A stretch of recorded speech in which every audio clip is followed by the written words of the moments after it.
Hey, everybody, welcome back. We're going to talk a little bit about democratic leadership style and a few reflections on that style with me and Kiana here, our experiences, where we've used it, where it's worked, and kind of like our reactions to it.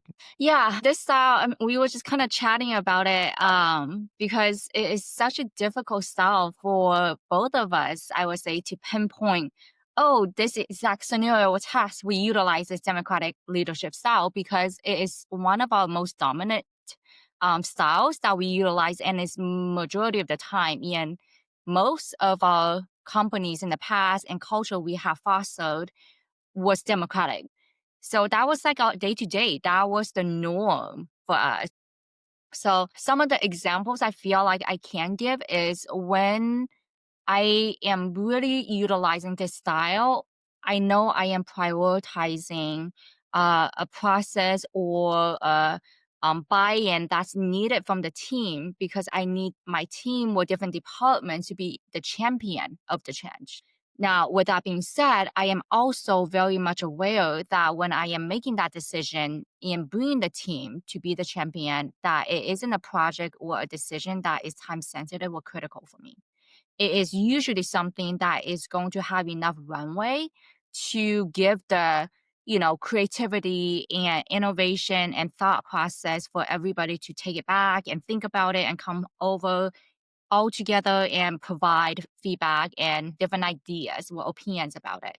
So some quick examples could be as simple as when we are trying to make a change in a company or grow a company and we need to launch a new product line. Well, we need to change a product line. Typically, you as a leader could make a decision. You look at the data and say, okay, what if we try this? Well, what if we try that? But instead, it's always very exciting to be able to have the opportunity to bring others in, your direct reports who's on the ground and knows the landscape better than you and come and provide feedback of, oh, if this is the challenge we're facing, we should try to do, ABC or XYZ, right?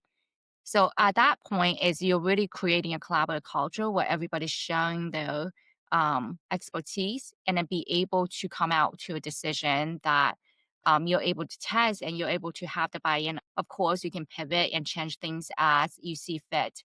But typically these type of decisions where you are creating a hey, let's decide together type of mentality isn't as heavy of a critical um the impact to the business where if something doesn't go right immediately with the change that the company is going to go down, right? It typically is kind of a project or task where you're able to allow mistakes or allow testing to happen and allow time for things to show if it's the outcome we predict or not. What about you, Spears? Yeah.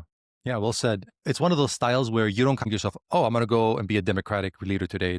It's, oh, I need to approach this in such way that it ends up being a reflection of this democratic leadership style. And by knowing the style, you know the benefits and you kind of leverage that to your advantage. For me, Kiana, it was when I needed expertise from the team or I needed their commitment or buy-in more so than usual. Some examples is related a lot to SOP. When we had SOP changes or we had to add new SOPs, I'll give you some quick examples that I remember. Rostering timeline was one where we had to adjust the timeline of how we roster our students from one month to the next. I could have made that decision. It was pretty, not quite obvious, but it was like, to me, from my perspective, being so involved with the team, I could have made that decision, but I didn't. I got with my leaders. I got with some of the instructors that dealt with the rostering the most. And I said, hey, let's get together. Here's the problem that we have right now with rostering. Here's the end result that we're trying to get to. How would you propose we fix this? Because they were informed there's a problem. We need a solution. They were part of the solution. They felt, they felt ownership. And that worked out really well for us. So another one was welcome emails to our students. We had to make a change on that. I did the same thing. I got with the team. I said, hey, everyone, here's the problem we have at hand.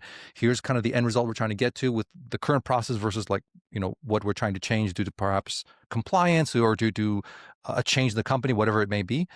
Same thing. I got a lot of commitment from my team. I got a lot more knowledge from the team that I didn't fully know or was aware of. So they came back to a better solution. And the last one was, probably one of the largest pieces that impacted my team was when we needed to change the attendance application. So we used to do attendance in certain different ways, and due to compliance, we need to change the process of attendance.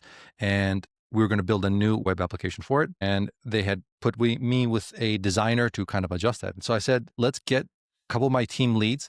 Let's get a couple of the instructors that are very passionate about this. And let's put them together with the designer and me to oversee this process and have them give the feedback directly to the designer, right? Instead of me trying to design something for somebody else that's going to use it every day, let me put that opportunity to the team members that will use that every day. And it was so great because they said, here's the most important thing to me when I do attendance.